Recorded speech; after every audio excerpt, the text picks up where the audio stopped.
I am Andrew Ryan, and I'm here to ask you a question.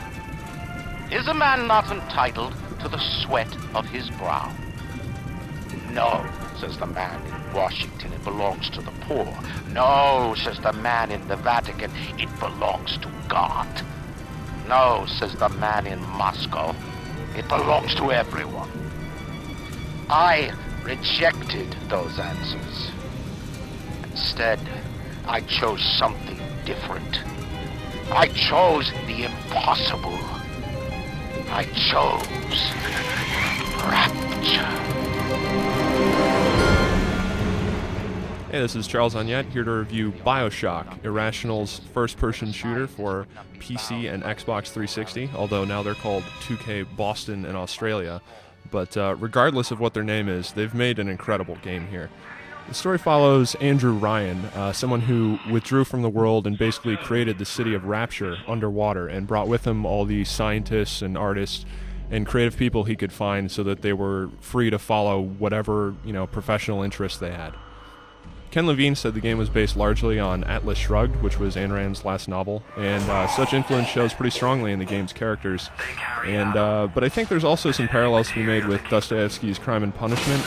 Andrew Ryan is a lot like Rodion Raskolnikov's idea of an exceptional person, believing that without fail there are those in the world destined to be incredible, and isn't worried about crushing others along the way. If it's for the greater good, basically ends justify the means.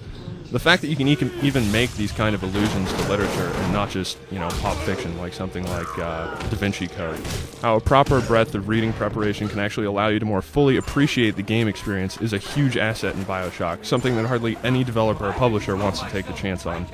And though Andrew Ryan had such a strong vision of creating Rapture, it's clear pretty much from the first 5 minutes of the game that he completely failed in pulling it off, which you'll recognize within about 5 seconds of starting the game. So you play a nameless hero, you crash in a plane at the beginning and have to take refuge in Rapture or face certain death in the water, because it's really the only structure there to save you.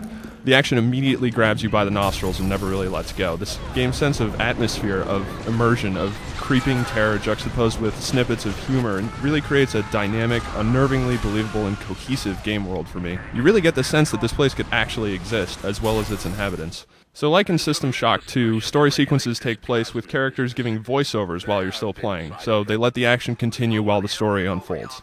No character in the game is flat, they're all expertly voiced, have multiple dimensions to them, and to the point where you find yourself even sympathizing with people you know or at least perceive to be villains. You just don't see this kind of character development in games today. Publishers and developers are far too willing to bypass story altogether, and Bioshock is a towering example of how engaging narrative and round characters can dramatically improve a game's quality. The game itself plays like a first-person shooter, yet with tons of different options for combat, so the gameplay here is just as interesting as the story. Since you get weapons, lots of weapons, with 3 different types of ammunition each of which you can upgrade in different ways. Then there are all the plasmid abilities, which are little genetic modifications to your character that let you do things like shoot lightning, set enemies on fire, set environment things on fire, shock people in pools of water, send them flying into the ceiling. You can hack machines and get them to fight for you. And there's just a ton of different options. I don't want to spoil too many of them. But really, the combat in this game is so varied, just with all these plasmids and tonics, which can modify your character, like giving you health when you hack a machine, and all the weapons, that it's really your own creativity that determines how much you're able to get out of the combat system. And I know that may sound like a bullet point on a fact sheet, but in this game it's actually true. And there's even more than that, too. There's an RPG-like level-up system tied to a camera. There's a somewhat limited ability to craft your own ammo for weapons, and an involved and perhaps too frequently occurring hacking system for taking control of machines. But really, when it boils down to it, all these options for combat really hinges on the enemy AI, because if you're fighting against morons, then none of this would be very fun. Fortunately, it works really well in this game.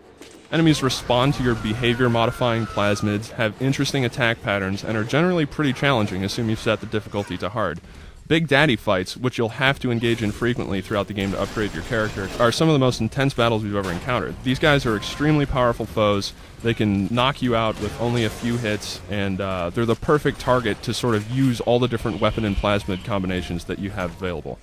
And really the best part about Bioshock is how well all its parts fit together. The way the narrative and gameplay mesh with the wonderfully realized world of Rapture and the stellar sound design. I mean, the sound here is incredible. And the game's phenomenal sense of pace. You're never without something to do. And it's not a short game either. Like, if you play at the hardest difficulty, assuming you're not just rushing through, it should probably take around 20 hours to beat. So even with such a lengthy single-player campaign, I still left my first playthrough and wanted to immediately play it again.